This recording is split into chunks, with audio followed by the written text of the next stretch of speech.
ஒரு podium ready பண்ணி அழகாக கொண்டு வந்து நிற்க வச்சுருந்தாங்கன்னா இது எதுவுமே மீடியா கண்ணுக்கு தெரிஞ்சிருக்காது.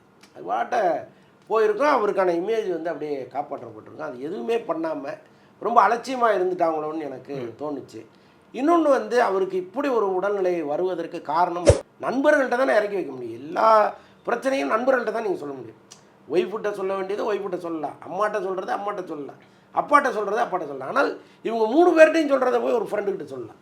அப்போ ஃப்ரெண்ட்ஷிப்புங்கிறது ரொம்ப முக்கியமான சூழலில் இருக்கும்போது இவங்க 2 பேரும் அங்கே வந்த பிறகு டோட்டலாக அவருடைய பழைய நட்புகள் எல்லாமே காலி பண்ணிட்டாங்க. அவர் ப்ரொமோஷன் விஷயத்தில் குறை வச்சதே கிடையாது. தயாரிப்பாளரோட சண்டை இருக்கலாம், டைரக்டரோட சண்டை இருக்கலாம், ஆனால் அவர் பங்கு எதுவோ அதை சரியாக செஞ்சுருவார். இத்தனை வருஷமாக நீங்கள் அவரை ஃபாலோ பண்ணிங்கன்னா எந்த ப்ரொமோஷன் நிகழ்ச்சிக்கும் விஷால் வந்து கோவிச்சிட்டு வரல அப்படின்னு கேள்விப்பட்டிருக்கவே மாட்டீங்க. ஆக்சுவலாக விஷால் உடைய நெருங்கிய நண்பர் ஒருத்தர் அந்த படத்துக்கு உதவி செஞ்ச அங்கே உள்ள ஒரு பெண்மணியுடைய தவறாக நடந்துக்கிட்டதாகவும்லாம் தகவல்கள் வந்துச்சு. அதுக்கப்புறம் அதனாலேயே கொஞ்சம் படப்பிடிப்புலாம் தாமதமாச்சு. ஸோ அப்படி எல்லாருமா சேர்ந்து விஷாலுக்கு நெருக்கடி மேல் நெருக்கடி கொடுத்தாங்க. அதுக்கப்புறம் தான் ஒரு இடத்துல இது வேண்டாம் நம்ம இங்கே போயிடலான்னு சொல்லிட்டு தான் அவர் கிளம்பி இங்கே வந்தார். அதுக்கப்புறம் மிஷ்கினுக்கும் அவருக்குமான சண்டை வந்து ஒரு அதிகாரப்பூர்வமெல்லாம் அவங்க வெளியில் வந்து ஒரு தகவலை போட முடியாது. நான் நேற்று இந்த படத்தை தணிக்கை குழுவில் உட்காந்து பார்த்தேன், அது இப்படி இருக்குன்னு யாரும் போட முடியாது. அப்போ யாரோ ஒருத்தட்ட அவங்க சொல்கிறாங்கன்னே வைங்க, அது எப்படி இவ்வளோ பெரிய ரீச்சாக மாறும்? அப்போ அதுக்கெல்லாம் வாய்ப்பே கிடையாது. சும்மா சங்கர் மேலே இருக்கிற ஒரு வன்மம், கோபம், அதுதான். ரெட்ரோலுக்ஸ் நெஞ்சங்களுக்கு வணக்கம். நான் உங்கள் கார்த்திக். இன்றைய நேர்காணலில் நம்முடைய இணைந்திருப்பவர் திரு வலைப்பேச்சு அந்தணன் அவர்கள். வணக்கம் சார். வணக்கம். நேற்று இரவுலேருந்து ஒரே பரபரப்பான செய்தி. கோலிவுட் ஏன் டோலிவுட்டில் கூட அந்த செய்திகள்லாம் பேச ஆரம்பிச்சிருக்காங்க. நியூஸ் சேனல்கள்லாம் கூட வந்திருந்தது. நடிகர் விஷால் அவர்களுடைய அந்த பேச்சுன்னு கிடையாது, அவருடைய அந்த அவருக்கு இருந்த அந்த உடல் ரீதியான பிரச்சனை வந்து நேற்றைய தினம் தெரிஞ்சது. அவரை பார்க்கும்போதே ரொம்ப பாவமாக இருந்தது. என்ன இப்படி ஒரு ஆக்ஷன் ஹீரோ இப்படி இருக்காரு அப்படின்ற மாதிரி. பிறகு அவர் பேசும்போது அவர் கையில் வந்த அந்த நடுக்கம் போன்ற விஷயங்கள்லாம் அங்கே டிடி அவங்க சொன்னாங்க. இது வந்து அவருக்கு கொஞ்சம் ஹை ஃபீவர் அப்படின்னு சொன்னாங்க. பட் அது மட்டுமே காரணமா அப்படின்றது ஒரு பெரிய கேள்விக்குறியாக மாறி இருக்கு. ஒட்டுமொத்த கோலிவுட் இண்டஸ்ட்ரியே வந்து என்னாச்சு விஷாலுக்கு அப்படின்ற அளவுக்கு போயிருக்கு. உண்மையில் என்ன ஆச்சு? ஹை ஃபீவர், மலேரியா அது மட்டும்தானா இல்லை வேறு எதுவும் காரணங்கள் இருக்கா? இல்லைங்க, மலேரியா ஃபீவர்னு அவங்க சொன்னது வந்து அந்த நேரத்தில் விஷால் மீதான இமேஜை காப்பாற்றணும்னு முடிவெடுத்து அவங்க சொன்னது தான் ரொம்ப ஸ்மார்ட். ஏன்னா ஒரு தொகுப்பாளினி அந்த நேரத்தில் எப்படி ஹேண்டில் பண்ணுங்கிறத ரொம்ப அழகாக ஹேண்டில் பண்ணாங்க. இமீடியட்டாக ஒரு சேரை போட்டு ஒரு அங்கே உட்கார வச்சு அதற்கப்புறம் அதை தனி உரையாடலாக இல்லாமல் ஒரு கலந்துரையாடலாக மாற்றி ரொம்ப ஸ்மார்ட்டாக பண்ணாங்க. ரொம்ப ஆச்சரியமாக இருந்துச்சு. அந்த ஸ்மார்ட்னஸ் விஷாலுக்கு இல்லாமல் போயிடுச்சேங்கிறது தான் எனக்கு பெரிய வருத்தம். விஷாலுக்கு இல்லைனாலும் பரவாயில்ல, விஷாலோடு இருப்பவர்கள் ட்ராவல் பண்ணுறாங்க இல்லையா. இப்போ ஹரின்னு ஒருத்தர் அவர் கூடவே இருக்கார். இப்போ இவ்வளவு காலம் சினிமாவில் இருக்காங்க, ஒரு ஆக்ஷன் ஹீரோ, அதுவும் இமேஜ் உள்ள ஒரு ஹீரோ, இன்றைக்கி மார்க்கெட்டில் மிக முக்கியமான இடத்துல இருக்கிற ஒருத்தர். அவரை இப்படிப்பட்ட சூழலில் ஒரு பொது இடங்களுக்கு நம்ம கூட்டு வரமேங்கிற ஒரு எண்ணம் அவங்களுக்கு வந்திருக்கணும். சார் நம்ம இது போக வேண்டாம் அப்படின்னு சொல்லி அதை தவிர்த்துருக்கணும். இன்னொன்று விஷாலை பொறுத்தளவுக்கு ஒரு 11 வருஷம் கழித்து அவர் ரசித்த ஒரு படம் வருது. ஏதோ ஒரு 10 படம் நம்ம பண்ணோம், அதில் ஏதோ ஒரு உப்புமா இது அப்படின்னு நினச்சிருந்தா கூட அவர் வந்திருக்க மாட்டார். ஆனால் இந்த படத்தின் மீது அவருக்கு ஒரு பெரிய நம்பிக்கை இருந்துச்சு. நடுவில் இந்த படத்தை அவரே ரிலீஸ் பண்ணணும்லாம் பிளான் பண்ணார்.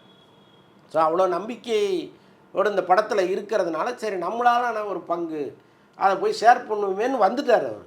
பட் அவருக்கு முறையாக அறிவுறுத்தி நீங்கள் போகக்கூடாது சார்ன்னு இவங்க சொல்லியிருக்கணும். அல்லது அவர் வரும்போதே அவரை பார்க்குறாங்க, கொஞ்சம் தடுமாற்றம் இருக்குது, அவர்கிட்ட ஒரு மாற்றம் இருக்குன்னு ஒரு போடியம் ரெடி பண்ணி அழகாக கொண்டு வந்து நிற்க வச்சுருந்தாங்கன்னா இது எதுவுமே மீடியா கண்ணுக்கு தெரிஞ்சிருக்காது. அது பாட்ட போயிருக்கோம். அவருக்கான இமேஜ் வந்து அப்படியே காப்பாற்றப்பட்டிருக்கும். அது எதுவுமே பண்ணாமல் ரொம்ப அலட்சியமாக இருந்துட்டாங்களோன்னு எனக்கு தோணுச்சு. இன்னொன்று வந்து அவருக்கு இப்படி ஒரு உடல்நிலை வருவதற்கு காரணம் அவராக எடுத்துக்கிட்ட டென்ஷன். இன்னொன்று பாலா படத்தில் நடித்தது ஒரு மிக முக்கியமான ரோலாக இங்கே வந்துருச்சு. ஆமாம், அதில் அந்த கண்ணை வந்து ஒரு மாதிரியாக வச்சு நடித்தது. அப்போ அந்த கண்ணை வந்து அது பர்மனெண்ட்டாகவே அப்படி இருக்கணுங்கிற மாதிரி செட் பண்ணாங்க, டாக்டரை வச்சு அது செட் பண்ணாங்க. ஸோ அது ஒரு கட்டத்தில் அவருக்கு வந்து ஒரு தீராத ஒற்றை தலைவலியை கொடுத்துருக்கு. அப்போவே ஒரு மேடைகள்லேயே நிறைய சொல்லி. ஆமாம், அது வந்து அது என்ன பண்ணுறதுன்னா அவரால் டயலாக் படிக்க முடியாது, பேச முடியாதுங்கிற சூழலை மற்ற படங்களில் ஏற்படுத்திடுச்சு. அதோடைய விளைவு வந்து எத்தனை வருஷம் கழிச்சு ஸ்டார்ட் ஆச்சு பாருங்கள். அப்போ வலி இருந்தது வேற, ஒரு 10 வருஷம் கழிச்சு அது வேறு மாதிரி அவருக்கு வந்துடுச்சு. அதை அவரால் டாலரேட் பண்ண முடியாத சூழலுக்கு அதை கொண்டு வந்து விட்டுடுச்சு. இப்போ மார்க்காண்டனி படத்துலலாம் அவர் தாங்கவே முடியாமல் தான் வந்து ஒரு 2 நாள் ஷூட்டிங் ஸ்பாட்டுக்கே வரல. வந்தவர் ஹோட்டலில் போய் படுத்தவர் கதவை சாத்திட்டு உள்ளே படுத்துட்டார். ஓ, அவர் என்ன நிலையில் படுத்தாருங்கிறதெல்லாம் தெரியல. ஆனால் தீராத தலைவலி தான் முதல் காரணம். இப்போ மொத்த யூனிட்டும் வெயிட் பண்ணுது, தோ வருவார்னு 2 நாள் வரைக்கும் அவங்க வெயிட் பண்ணிவிட்டு அப்புறம் போய் ஹோட்டல் மேனேஜ்மெண்ட்டோட போய் வேறு ஒரு சாவி போட்டு திறந்து பார்த்தா உள்ளே வளர்த்துருக்காரு. அதுக்கப்புறம் அவர் வந்து இதெல்லாம் பண்ணி என்னென்னா இதுதான் இந்த தலைவலி தான் முதல்ல அவருக்கு ஒரு பெரிய விஷயமா இருந்துச்சு. அதுக்கப்புறம் அவராக பல நேரங்களில் அவரை டென்ஷன் படுத்திக்கிட்ட விஷயங்களும் கூட ஆட் ஆகி எல்லாமா சேர்ந்து இன்னைக்கு அப்படி ஒரு உடல்நிலையை ஏன்னா ஒரு ஆக்டிவான ஒரு நடிகரா இருந்திருக்காரு ஆரம்பத்துல இருந்தே. ஒரு ஆக்ஷன் ஹீரோவா இருந்திருக்காரு, ஆக்டிவான நபராகவே இருந்திருக்காரு. திடீர்னு சிடி கடைக்குள்ளார போய் பிரச்சனை பண்ணுவாரு. அப்புறம் இங்கே சிடின்னு ஒன்று ஞாபகம் வருது, ஒரு மனுஷன் எத்திக்ஸோட வாழறது இருக்குல்ல. இப்போ திருட்டு விசிடிக்கு எதிராக நம்ம ஒரு நடவடிக்கை எடுக்கிறோன்னு அவருக்கு தெரியும்.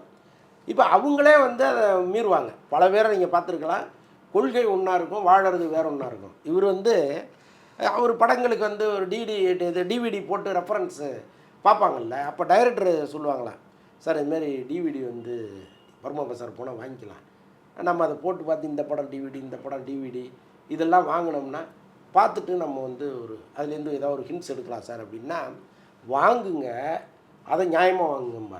சம்மந்தப்பட்ட நிறுவனத்துக்கு இவங்க புக் பண்ணி அது வரத்துக்கு 4 நாள் ஆகுமா 5 நாள் ஆகுமா, 800 900 ரூபா கொடுத்து வாங்குவாரான் 50 ரூபா சீடியை. அப்போ என்னன்னா நம்ம திருட்டு சீடி நம்ம வாங்கக்கூடாது. அது முறையாக யார்கிட்ட விற்றுருக்காங்கன்னு பாருங்கள், அவங்க முறையாக டிவிடி போட்டிருப்பாங்க, அதை வாங்கிட்டு வாங்க, அதை நம்ம பார்ப்போம்னு சொல்லி அப்படி தான் வந்து ஒரு எத்திக்ஸோட இருக்கிறவர்.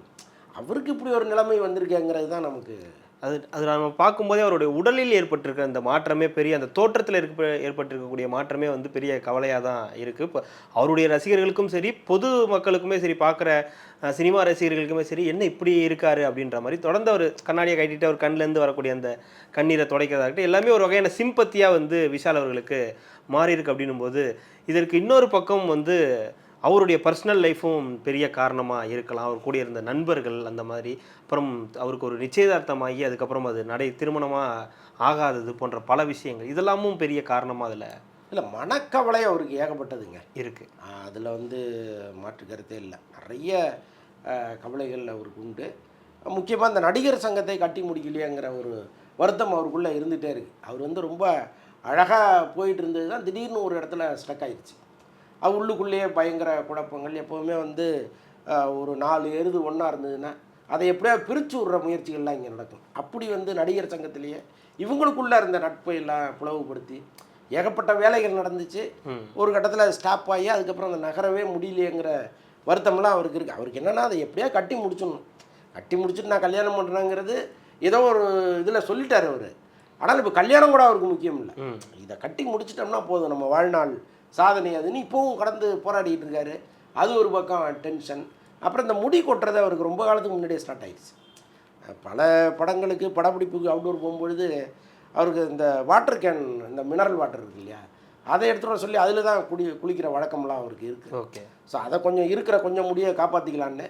பட் இந்த உடல் தளர்வுக்கும் அந்த முடி கொட்டுதலும் சேர்ந்து நம்ம ஒட்டுமொத்தமாக பார்க்குற மாதிரி ஆயிடுச்சு. அதுதான் அந்த அவ்வளோ சிம்பத்திக்கு காரணம். இன்னொரு பக்கம் நண்பர்கள் அப்படின்றது, அவருக்கு நிறைய நண்பர்கள் இருக்காங்க, நடிகர் சங்கத்தில் இருக்க எல்லாருமே நண்பர்களாக இருந்தாலும் குறிப்பிட்ட 2 பேர் வந்து ஒரு மனக்கசப்புக்கு அவருடைய எந்த அளவுக்கு அவங்களும் ஒரு காரணமோ அப்படின்ற ஒரு கேள்வியும் எழுப்பியிருக்கு. முக்கியமாக அவருடைய வித்து படம் தயாரித்த ரமணா மற்றும் நந்தா, இவங்க 2 பேர் மேலேயுமே ஒரு சந்தேக பார்வை வருவதற்கான காரணம் என்ன சார்? ஆக்சுவலாங்க எப்போவுமே வந்து இந்த திரையுலகத்தை சார்ந்தவர்களுக்கு ஏகப்பட்ட மன அழுத்தம் இருக்கும். இது அவங்க எங்கே ரிலாக்ஸ் பண்ணிக்கிறாங்க அப்படின்னா நண்பர்கள் வட்டாரத்தில் தான். இப்போ நீங்கள் அவங்கள பார்த்தீங்கன்னா படம் வேணால் வந்து ஒருத்தருக்கு ஒருத்தர் போட்டியாக இருக்கலாம், நீ பெரிய நடிகர் நான் பெரிய நடிகருங்கிற இதெல்லாம் இருக்கலாம். ஆனால் அவங்களுக்குள்ள அந்த நட்பு இருக்குல்ல, இந்த கலகலப்பாக பேசுகிறது, அந்த ஒரு கெட் டுகெதர், அப்புறம் சில நேரங்களில் கூடி அரட்டை அடிப்பது, மற்ற விஷயங்கள்லாம் இருக்கும், அது உங்களுக்கு தெரியும். பட் அது ஒரு அளவுக்கு மேலே போகும்போது தான் அது தவறு. இல்லைன்னா இந்தியா முழுக்க அந்த கலாச்சாரம் இருக்குதுன்னு வச்சுங்க, அதில் நம்ம ரொம்ப அதை ஒரு குறையாக சொல்ல முடியாது.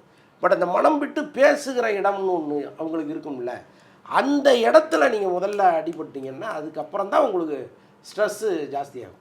எங்கேயாவது இறக்கி வைக்கணும்ல, எங்கே போய் இறக்கி வைப்பீங்க? நண்பர்கள்ட்ட தானே இறக்கி வைக்க முடியும். எல்லா பிரச்சனையும் நண்பர்கள்ட்ட தான் நீங்கள் சொல்ல முடியும். ஒய்ஃப்கிட்ட சொல்ல வேண்டியது ஒய்ஃப்கிட்ட சொல்லலாம், அம்மாட்ட சொல்கிறது அம்மாட்ட சொல்லலாம், அப்பாட்ட சொல்கிறது அப்பாட்ட சொல்லலாம். ஆனால் இவங்க 3 பேர்ட்டையும் சொல்கிறத போய் ஒரு ஃப்ரெண்டுக்கிட்ட சொல்லலாம். அப்போ ஃப்ரெண்ட்ஷிப்புங்கிறது ரொம்ப முக்கியமான சூழலில் இருக்கும்போது இவங்க 2 பேரும் அங்கே வந்த பிறகு டோட்டலாக அவருடைய பழைய நட்புகள் எல்லாமே காலி பண்ணிட்டாங்க. வேலை செஞ்ச ஆட்களே அவங்களால நிரந்தரமாக அங்கே இருக்க முடியாது. அவங்க 2 பேரால் அங்கே உள்ள வந்து பல பாலிடிக்ஸில் கிளப்பி விட்டு ஓகே நீண்ட காலமாக விஷாலோட ட்ராவல் பண்ணாங்க, பல பேர் கிளம்பி போக வேண்டிய சூழல்லாம் இருந்துச்சு. அப்போ ஒரு கட்டத்தில் அவங்க வந்து அண்டர்டேக் பண்ணிட்டாங்க. அதுக்கப்புறமா அவர் கண்மூடித்தனமாக அவங்கள நம்பி போய் அந்த படம் பண்ணி அதில் வந்து அவருக்கே பெரிய லாஸ், அவருக்கு ஏதோ வர வேண்டிய தொகையெல்லாம் வரலை அப்படிங்கிறாங்க. அப்புறம் அந்த படத்தை முடிச்சுட்டு இந்த பெப்சிக்கு கட்ட வேண்டிய அமௌண்ட்டை கூட விஷால் தலையில் ஏற்றி விட்டு போயிட்டாங்கங்கிற மாதிரிலாம் தகவல்கள் இங்கே இருக்குது. ஸோ அப்போ ஏதோ ஒரு வகையில் அவங்களாலும் அவருக்கு ஒரு இடையூறு நடந்துருக்கு.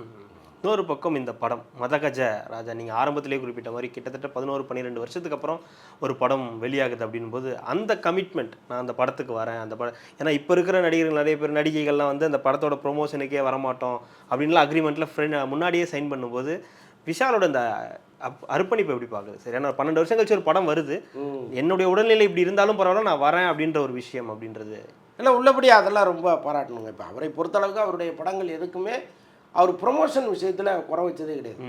தயாரிப்பாளரோட சண்டை இருக்கலாம், டைரக்டரோட சண்டை இருக்கலாம், ஆனால் அவர் பங்கு எதுவோ அதை சரியாக செஞ்சுருவார். இத்தனை வருஷமாக நீங்கள் அவரை ஃபாலோ பண்ணிங்கன்னா எந்த ப்ரொமோஷன் நிகழ்ச்சிக்கும் விஷால் வந்து கோவிச்சுட்டு வரல அப்படின்னு கேள்விப்பட்டிருக்கவே மாட்டீங்க. அவராக வந்துடுவார், வந்து வேறு ஏதாவது பேசுவார். ஆமாம் வந்துடுவார். ஒருவேளை அவர் அங்கே வரக்கூடிய சூழல் இல்லைன்னா கூட மீடியாக்களை அவர் ஆஃபீஸில் கூப்பிட்டு உட்கார வச்சு பேசி என்ன உங்களுக்கு வந்து நியூஸ் கொடுக்கணுமோ கரெக்டாக பண்ணிடுவார். ஸோ அதனால் படத்தை வந்து என்றைக்குமே அவர் கைவிட்டதே கிடையாது. இப்போ அண்மை காலமாக தான் அவர் மீது வந்து நிறைய கம்ப்ளைண்ட் வருது. அதுக்கு என்ன காரணம்னா இந்த தலைவலி. இப்போ மார்க் ஆண்டனி படத்தில் கூட நிறைய நாட்கள் அவர் படப்பிடிப்புக்கு வரல, அவரால் தான் வந்து பயங்கர டென்ஷனு அப்படின்லாம் சொன்னாங்க. அது உண்மைதான். ஆனால் அதற்கும் வந்து அவர் உடல்நிலை தான் காரணமாக இருந்ததே தவிர இந்த டைரக்டரை காலி பண்ணிடணும், இந்த ப்ரொடியூசரை காலி பண்ணிடணும்னு நினச்சி ஒரு வேலையை அவர் செய்யணும். ஏன்னா அவருக்கும் மிஸ்கினுமே கூட ஏகப்பட்ட பஞ்சாயத்துகள் இருக்குது. ஆமாம், நீங்கள் அது வந்து லண்டன் பேசிக்கலாகவே நீங்கள் சாதாரணமாக நம்ம ஊரில் இப்போ ஒரு பப்ளிக் டாய்லெட் போகிறீங்கன்னு வைங்க, ₹1 கொடுத்துட்டு நீங்கள் போயிடலாம். லண்டனில் நம்ம ஊர் காசுக்கு நீங்கள் ₹100 கொடுக்கணும். அப்போ இங்கேருந்து ஒரு 50 பேர் அங்கே போய் தங்குறாங்கன்னா ஒரு இட்லியில் ஆரம்பித்து நீங்கள் ஒன்றையும் கணக்கு பண்ணிங்கன்னா எவ்வளோ செலவாகும்? ஆமாம், நீங்கள் அங்கே காலையில் 6 மணி 7 மணிக்கு ஷார்ட் வச்சா தான் 20 நாளில் ஒரு படத்தை எடுத்துகிட்டு 30 நாளில் எடுத்துகிட்டு இங்கே வர முடியும். நீங்கள் வர்றதே மத்தியானம் 1 மணி 2 மணிக்குன்னா எப்படி அந்த ஷூட்டிங்கை நடத்த முடியும்? அதுதான் இதில் உள்ள மேஜர் பிரச்சனை. அங்கே ஒரு பெரிய சண்டை வந்து அங்கேருந்து கிளம்பி வந்தாங்க. அதுக்கடையில் இன்னொரு பிரச்சனையும் வந்துச்சு. ஆக்சுவலாக விஷால் உடைய நெருங்கிய நண்பர் ஒருத்தர் அந்த படத்துக்கு உதவி செஞ்ச அங்கே உள்ள ஒரு பெண்மணியிட தவறாக நடந்துக்கிட்டதாகவும்லாம் தகவல்கள் இருந்துச்சு. அதுக்கப்புறம் அதனாலேயே கொஞ்சம் படப்பிடிப்புலாம் தாமதமாச்சு. ஸோ அப்படி எல்லாருமா சேர்ந்து விஷாலுக்கு நெருக்கடி மேல் நெருக்கடி கொடுத்தாங்க. அதுக்கப்புறம் தான் ஒரு இடத்துல இது வேண்டாம் நம்ம இங்கே போயிடலான்னு சொல்லிட்டு தான் அவர் கிளம்பி இங்கே வந்தார். அதுக்கப்புறம் மிஷ்கினுக்கும் அவருக்குமான சண்டை வந்து மேடைகளில் எதிர்வலிச்சதெல்லாம் நம்ம பார்த்தோம். ஸோ அது தேவையில்லாத உள்ளபடியே 2 பேரும் வந்து ரொம்ப அழகான ஒரு ஃப்ரெண்ட்ஷிப்பாக தான் ஆரம்பிச்சது. இந்த தயாரிப்பாளர் சங்கத்தில் வந்து மிஷ்கினும் ஒரு செயற்குழு உறுப்பினராக நின்னார். விஷால் டீம் எல்லாருமே ஜெயிச்சிட்டாங்க மிஷ்கினை தவிர. மிஷ்கினுக்கு ஓட்டு போடல யாரும். ஆனாலும் மிஷ்கின் மனசு கஷ்டப்படக்கூடாதுன்னு ஒரு பதவியை கிரியேட் பண்ணி அதில் உட்கார வச்சார் மிஷ்கின் அவர். ஸோ அந்தளவுக்கு விட்டு கொடுக்காம தான் அவர் இருந்தார். ஆனாலும் இந்த விஷயத்தில் மிஷ்கின் வந்து விஷாலுக்கு பயங்கர டென்ஷன் கொடுத்து அதுக்கப்புறம் தான் அந்த படமே கிட்டத்தட்ட நின்று போச்சு. இப்போ இவரே விஷாலே டைரக்ட் பண்ணுறதா பிளான் பண்ணியிருக்காரு. ஸோ இன்றைக்கி இருக்கிற சூழலில் இப்போ ட்ரீட்மெண்ட் போயிட்டு இருக்கிறதா சொல்கிறாங்க. ஆக்சுவலாக லண்டனில் ஏதோ ட்ரீட்மெண்ட் எடுத்துகிட்டு இருக்காரு. அந்த ட்ரீட்மெண்ட்டின் விளைவு தான் இந்த கை கால் ஆட்டம்லாம் இது கூட சீக்கிரம் சரியாயிருங்கிற மாதிரிலாம் சொல்கிறாங்க. நிஜமாக சரியாயிட்டால் ரொம்ப சந்தோஷம். இன்னொரு பக்கம் வந்து இந்த படம் மதகஜ ராஜாவுக்கு இருக்கக்கூடிய அந்த எதிர்பார்ப்பு எப்படி சார்? ஏன்னா விடாமுயற்சி அப்படின்ற ஒரு படம் வெளியே போனோன்னே 12 வருஷம் முன்னாடி எடுத்த படம், 13 வருஷத்துக்கு முன்னாடி எடுத்த படம், திடீர்னு இந்த திடீர் தளபதி அந்த மாதிரி திடீர்னு சில படங்கள்லாம் உள்ளே வருது இல்லையா? எப்படி பார்க்குறீங்க? அதாங்க, எப்பவுமே பெரிய படங்கள் வந்து இந்த தியேட்டரை ஆக்கிரமிச்சுக்குதுங்கிறது தான் இதன் மூலம் தெரிய வர்ற உண்மை. இல்லை, குறிப்பாக மதகஜராஜாவுக்கு திடீர்னு சோசியல் மீடியாவில் ஏகப்பட்ட ஹைப்பு, இந்த படத்துக்கான எதிர்பார்ப்புகள்னு ட்ரெண்டிங்லேயே இருக்குது. இல்லைங்க, சுந்தர்சி எப்போவுமே வந்து அவர் எத்தனை வருஷம் கழித்து வந்தாலும் அவர் பழசாகவே மாட்டார். அவருக்கு தெரியும் அந்த கலகலப்பு மாதிரியான ஒரு எங்கே வச்சுருந்தா அந்த படத்தை ரசிப்பாங்கன்னு அவருக்கு தெரியும். ஸோ அதற்கான எலிமெண்ட் முழுக்க படத்துக்குள்ளே அவர் இறக்குவார். ஸோ அதனால் இது வேற ஒரு டைரக்டர் படம்னு வைங்களேன், நிஜமாகவே இந்த படத்துக்கு யாருமே நம்பிக்கை வச்சுக்க மாட்டாங்க. இது சுந்தர்சி படங்கிறது ஒன்று. இன்னொன்று இதில் வந்து அந்த பாட்டுக்கிட்டெல்லாம் பார்க்குறவங்க அப்போ இன்னும் 10 வருஷம் கழிச்சு வந்தால் கூட ட்ரெண்டிங்கில் இருக்கும் போல இருக்குது அப்படிங்கிற அளவுக்கு அதெல்லாம் உருவாக்கியிருக்காங்க. ஸோ எல்லாமே சேர்ந்து அது வந்து ஒரு பழைய படங்கிற ஃபீலிங்கை கொடுக்கல.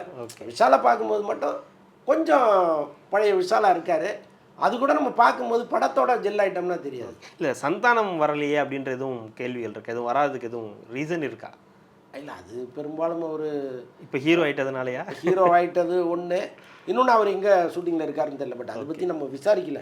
நீங்கள் சொன்ன பிறகு தான் அடடா இது ஒன்று இருக்கேன் கேட்டுருக்கலாமா எனக்கு தோணுது. இல்லை ஏன்னா விஷால் முக்கியமாக அந்த டைமில் அவர் தான் பீக் காமெடியனாக இருந்திருக்காருன்னும் போது அவர் இந்த ஒரு ப்ரொமோஷன் கொடுத்தா இதுக்கு இன்னும் பெட்டராக இருக்கும். நிச்சயமாக நல்லா இருந்திருக்கும். அதனால் ஒரு கேள்வி இருந்தது. கேம் சேஞ்சர் சங்கர் அவர்களுடைய மிக முக்கியமான ஒரு படமாக பார்க்கப்படுது. நேரடி தமிழ் படம் கிடையாது, தெலுங்கு படம் தான் அப்படின்றது உறுதிப்படுத்திட்டாங்க.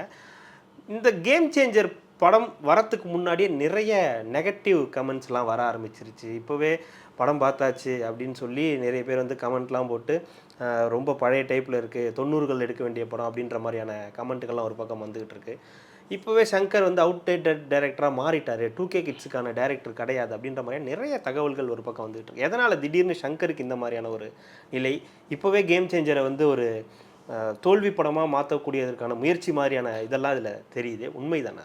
இல்லை இவங்கெல்லாம் படம் பார்த்துட்டு சொல்கிறாங்களான்னு நமக்கு தெரியல. இல்லை சங்கர் மீது இருக்கிற ஒரு வெறுப்பு காரணமாக இருக்கலாம். இல்லை இந்தியன் 2 எதுவும் காரணமா? இல்லை இந்தியன் 2 வந்து சங்கர் மீது ஒரு வெறுப்பை உருவாக்கியிருக்கு, அதில் ஆக்கியிருக்கு, மாற்று கருத்தே இல்லை. அதுக்கு முன்னாடி வந்து சங்கர், ஆனால் இந்த தலைமுறைக்கு சங்கரை பெருசாக தெரியாது. போன தலைமுறையில் உள்ளவங்க இப்போ ஒரு 40-50 வயசை கடந்தவங்களுக்கு சங்கர் வந்து ஒரு பெரிய டைரக்டர். 90s கிட்ஸுக்கு கண்டிப்பாக தெரியும். இன்னைக்கு வர்ற இளைஞர்களுடைய அந்த ஸ்டோரி டெல்லிங்கே வேறு மாதிரி இருக்குது. ஒரு சாதாரண ஒரு விஷயத்தில் ஒரு குரட்டை எடுத்துக்கிட்டு ஒரு 2.5 மணி நேரம் படத்தை பிரமாதமாக கொடுத்துட்டார் ஒருத்தர். நீங்கள் அப்படி தான் படம் இருக்கணும்னு நினைக்கிறாங்க. அதிகபட்ச பேர்டனே எனக்கு வேணாங்கிறாங்க.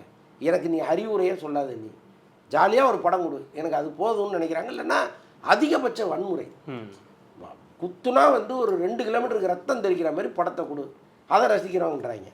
அப்போ சங்கர் மாதிரி வந்து ஏதோ சொசைட்டிக்கு சில கருத்துக்களை சொல்லணும் அப்படின்னு நினைக்கிற இயக்குனருடைய கதி என்ன ஆகும்னு நமக்கு தெரில.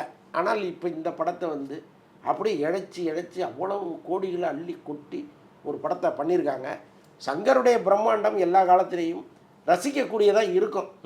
நடுவில் வந்து இந்தியன் 2 கொஞ்சம் பழைய படம், அது வந்து காலம் மாறி வந்ததுனால நமக்கு தப்பாக போயிடுச்சே தவிர இது இப்போ ஃப்ரெஷ்ஷாக எடுத்த படம் தானே. அப்போது இப்போ உள்ள ஜென்ரேஷன் எதை விரும்புதுங்கிறது ஓரளவுக்கு சங்கர் உணர்ந்திருப்பார். ஸோ அதனால் ஒரேடியாக அது வந்து இவங்க பேசுகிற அளவுக்கு பின்னணியில் ஏதோ இப்போ வன்மங்கள் அந்த மாதிரி இருக்குது. நிச்சயமாக இப்போ எல்லா படத்தையுமே வன்மத்தோடு தானங்க அணுகிறாங்க. படத்தை பார்க்குறதுக்கு முன்னாடியே அது கழுவி ஊற்றி 10 பைசா பிரயோஜனம் இல்லைன்னு சொல்லிடுறாங்க. படம் வந்த பிறகு நீங்கள் சொல்லு, படம் வர்றதுக்கு முன்னாடியே அதை பற்றி ஒரு மதிப்பீடை இங்கே போட வேண்டிய அவசியம் என்ன இருக்குது? அப்போது ஏதோ ஒரு உள்நோக்கம் இருக்குன்னு. இல்லை எனக்கு ஒரு சந்தேகம் சார், அதுக்கு சென்சார்னு ஒரு ஊரில் அங்கே பார்த்துடுறோம், நாங்கள் பார்த்துட்டோம், படம் பார்த்துட்டோம் அப்படின்ற மாதிரிலாம் அதெல்லாம் நடக்கிறதுக்கான வாய்ப்புகள் இருக்கா? இல்லைங்க, ஒரு சென்சாரில் ஒரு 10 பேர் பார்ப்பாங்க. இந்த 10 பேர் வந்து ஒரு செய்தியை பரப்புனா கூட அது எத்தனை பேருக்கு போகும்? ஒரு அதிகாரப்பூர்வமெல்லாம் அவங்க வெளியில் வந்து ஒரு தகவலை போட முடியாது. நான் நேற்று இந்த படத்தை தணிக்கை குழுவில் உட்காந்து பார்த்தேன், அது இப்படி இருக்குன்னு யாரும் போட முடியாது. அப்போ யாரோ ஒருத்தட்ட அவங்க சொல்கிறாங்கன்னே வைங்க, அது எப்படி இவ்வளோ பெரிய ரீச்சாக மாறும்? அப்போ அதுக்கெல்லாம் வாய்ப்பே கிடையாது. சும்மா சங்கர் மேலே இருக்கிற ஒரு வன்மம், கோபம், அதுதான். இல்லை இன்னொரு பக்கம் அது நேரடி தமிழ் படம் இல்லைன்ற ஒரு பிரச்சனை இருக்கா நமக்கு? ஏன்னா ராம் சரண் ஒரு தெலுங்கு படம், தமிழ் மியூசிக் அப்படின்னும் போது அது அதனால் நமக்கு எதாவது கனெக்ட்? அப்படிலாம் கிடையாது. தமிழுடைய இசையை வந்து நம்ம ரொம்ப ரசிச்சிருக்கோம், நம்மளே பல பாடல்களை இங்கே முணுமுணுத்துருக்கோம். ஸோ அதனால் தமிழ் நமக்கு எதிரி கிடையாது. RRR படத்தை நம்ம இங்கே கொண்டாடிருக்கோம். RRR படத்தை நம்ம ஊரில் ரசித்தோம் தானே. அப்போ ராம் சரண் நமக்கு என்ன எதிரியா? கிடையாது. இன்னொன்று ராம் சரண் வந்து தமிழர்களுக்கு எதிராக எங்கேயுமே பேசவும் இல்லை. ஸோ அப்படி இருக்கும்போது அவர் மீது நமக்கு வெறுப்பு வரத்துக்கு அவசியம் இல்லை. இப்போ நம்மளை பொறுத்தளவுக்கு என்னென்னா, நம்மளாலும் எவனாலும் கொஞ்சம் வெளியூரில் போய் கொஞ்சம் பெரிய ஆளானோன்னா நமக்கு அவன் மேலே ஒரு கோபம் வரும். ஸோ அப்படி தான் இது ஏதாவது நடக்குதான்னு நமக்கு தெரியல. நான் என்ன சொல்கிறேன், சங்கருக்கு ஒரேடியாக நம்ம வரைஞ்சி கட்டிக்கிட்டு இருக்க போகிறதில்ல. அப்படிப்பட்ட நபரும் அவர் கிடையாது. அவர் யாரோடையும் பெருசாக ஜெல்லானவர்லாம் கிடையாது. அந்த படம் வரட்டுமே, அந்த பிறகு உங்கள் எல்லா விமர்சனத்தையும் வைங்க. நல்லா இருக்குன்னா நல்லா இருக்குன்னு சொல்லுங்கள், நல்லா இல்லைன்னா இன்னும் கூட கழுவி ஊற்றுங்க, யார் கேட்க போகிறேன்? பொங்கல் ரிலீஸில் நிறைய படங்கள் வரிசை கட்டியிருக்கு. நான் சொன்ன மாதிரி விடாமுயற்சி வெளியே போனதுக்கப்புறம் எல்லா படமும் உள்ள வந்துருச்சு. இப்போது கேம் சேஞ்சர் வந்து உள்ளே வந்திருக்கு. அப்புறம் ஏற்கனவே கேம் சேஞ்சர் இருந்துச்சு, இப்போ அதுக்கு ஒரு பெரிய ப்ளஸ்ஸாக மாறி இருக்குது. இன்னொரு பக்கம் வணங்கான் இருக்குது. அப்படின்னும் போது ஒரு நீண்ட படங்கள் ஒரு 7, 8, 9 படங்கள் கிட்ட வெளியே வருதுன்னும் போது இந்த போட்டி அப்படின்றது அப்போ எப்படி சார் இருக்கும்? ஏன்னா விடாமுயற்சின்ற ஒரு படம் இருந்திருந்தால் இன்னும் ஒரு அதிகபட்சம் ஒரு 2 படம் தான் வந்திருக்கும் கூட. வணங்கானும் கேம் சேஞ்சர் மட்டும்தான் வந்திருக்கும். இன்னொரு பக்கம் கேம் சேஞ்சர் வரத்துக்காக தான் விடாமுயற்சியை தள்ளி வச்சாங்க. சங்கர் வந்து லைக்கா கிட்ட சொல்லி இது பண்ணியிருக்காருன்ற பேச்சும் ஒரு பக்கம் ரொம்ப அது ஒரு அறிவுபூர்வமான வாதமாக நான் பார்க்கல. என்னன்னா சங்கர் அந்த வன்மத்தில் அதுவும் சரி இல்லை, சங்கருக்கும் லைக்காவுக்குமே மிகப்பெரிய மோதல் இருக்குது. அவங்க 2 பேரும் நேரடியாக பார்த்தாங்கன்னா கட்டி உருண்டுருவாங்க. அப்படி ஒரு பெரிய பிரச்சனை ஒன்று ஓடிக்கிட்டு இருக்கு. சங்கர் வந்து சுபாஷ்கரன்ட்ட பேச்சியெல்லாம் அப்படிலாம் நடக்கிறதுக்கு வாய்ப்பே கிடையாது. இன்னொன்று இந்தியன் 3 வந்து இந்தியன் 2 அப்படி பண்ணிட்டாருங்கிற ஒரு எரிச்சல் அவங்களுக்கு இருக்குது. இந்தியன் 3க்கு 60 கோடி ரூபா கேட்குறாருங்கிற எரிச்சல் இன்னொரு எரிச்சலும் இருக்குது. ஸோ அதனால் அவங்க வந்து பேலன்ஸ் 60 கோடினா படம் படத்தை முடிச்சு தர்றதுக்கு 30 நாள் டேட்டு, ஓகே 60 கோடி ரூபா கையில் கொடுங்க நான் முடிச்சு தராங்கிறாரு அவர். அவங்க அதெல்லாம் ஒன்றும் கிடையாது, நீ படத்தை முடிச்சு கொடுக்குறாங்க. இதுதான் பிரச்சனை. ஸோ அதுக்கே வந்து அவங்க 2 பேருக்கு இடையில ஒரு பெரிய மோதல் ஒன்று போயிட்டுருக்கு. அவங்க எப்படி சங்கருக்காக இந்த வேலையெல்லாம் பண்ணுவாங்க? இதை ரொம்ப அடிப்படையாக போய் பார்த்தீங்கன்னா எது உண்மை எது போயின்னு தெரிஞ்சுப்படும். பட் மேலோட்டமாக பார்க்கறதுனால இப்படி ஏதாவது சொல்கிறாங்கன்னு நினைக்கிறேன். பட் இந்த போட்டி இருக்குல்ல, இவ்வளோ படங்கள் வர்றதுங்கிறது நிஜமாகவே ஆரோக்கியமான விஷயம். ஒரு காலத்தில் தியேட்டர்கள் சிங்கிள் தியேட்டர்களாக இருக்கும்போது, மல்டிப்ளெக்ஸ் எல்லாம் பெருசாக இப்போ கிடையாது, சிங்கிள் தியேட்டரில் இருக்கும்பொழுது 5 படம் 6 படம் எல்லாமே பெரிய படங்களாக வரும், எல்லாமே ஓடும். எல்லாம் பொங்கலை கொண்டாடி முடிச்சுட்டு அதுக்கப்புறம் படம் பார்க்குறது ஒன்று தான் அவங்களுடைய வேலையாக இருக்குது. ஸோ அப்படி வந்து எல்லா படங்களும் ஓடிக்கிட்டு இருந்த காலம் போய் இப்போ எல்லா தியேட்டர்லேயும் ஒரு படத்தை மட்டும் ரிலீஸ் பண்ணி மொத்தமாக ஆளணும்னு நினைக்கிறாங்க. அன்னைக்கு எல்லா தியேட்டர்லையும் எல்லா படமும் வரணும்னு நினச்சாங்க. ஸோ அந்த காலம் இப்போ வந்திருக்கு. இன்னொன்று, நீங்கள் எவ்வளவு நல்ல படமாக இருந்து அது யார் கண்ணிலையும் படாமல் போனால் கூட அதை எடுத்துகிட்டு வந்து கொடுக்குறது தான் சோசியல் மீடியா. இப்போ நீங்கள் பார்த்து லக்கி பாஸ்கருங்கிற ஒரு படத்தை ஆரம்பத்தில் ஒன்றும் பெருசாக இல்லை. ஆமாம், துல்கர் ஒரு படத்தில் நடிச்சிருக்காரு, என்னமோ பண்ணுறாங்கன்னு நினச்சிட்டு விட்டாங்க. 4 நாள் ஆச்சு, 5 நாள் ஆச்சு, மலமன்னு எழுத ஆரம்பிச்சிட்டாங்க.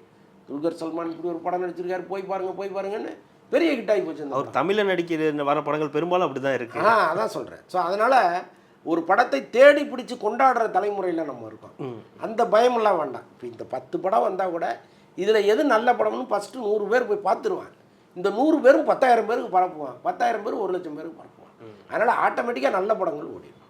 இப்போ ஆனால் அதில் முக்கியமாக இருக்கக்கூடிய பெரிய படங்களில் கேம் சேஞ்சர், வணங்கான் அப்படின்னு இருக்கும்போது மதகஜராஜாவும் இப்போ அதில் வந்து சேர்ந்துருச்சு. அதுக்குமே ஒரு இதாகியிருக்கு, கூட்டம் வரும் அப்படின்ற ஒரு எதிர்பார்ப்பு இருக்குல்ல சார்? இது எப்படி? எனக்கு கட்டாயமாக இப்போ வர்ற படங்கள்ல அது நல்லா இருக்கும். எனக்கு அது மேலே ஒரு நம்பிக்கை இருக்குது, ஒரு ஆர்வம் வந்திருக்கு இல்லையா? எல்லாத்தையும் தாண்டி சந்தானம் அதில் இருக்காங்க. சந்தானம் வந்து எப்போ காமெடியில் பீக்கில் இருந்தாரோ அப்போ எடுக்கப்பட்ட படம் அது. அதனால் வந்து அதில் நான் நிஜமாகவே நல்ல விஷயங்கள் நிறையா இருக்கும். இல்லை, இன்னொரு பக்கம் இந்த மாதிரி படங்களில் வரும்போது எது இப்போ அதிகபட்சமான ஒரு இதில் இருக்குது சார்? தேட்டர்களுக்கு எது அதிகமாக? தியேட்டர் வந்து கேம் சேஞ்சர் தாங்க. கேம் சேஞ்சர் தான் முதல்ல, கேம் சேஞ்சர் தான், அதுக்கப்புறம் தான் மற்ற வணங்கான் எல்லாமே. கண்டிப்பாக சார், மிக்க மகிழ்ச்சி. உங்களுடைய நேரத்தை ஒதுக்கி எங்களுக்காக பல்வேறு தகவல்களை பகிர்ந்தமைக்கு ரெட்ரோலுக்கின் சார்பாக மிக்க நன்றி.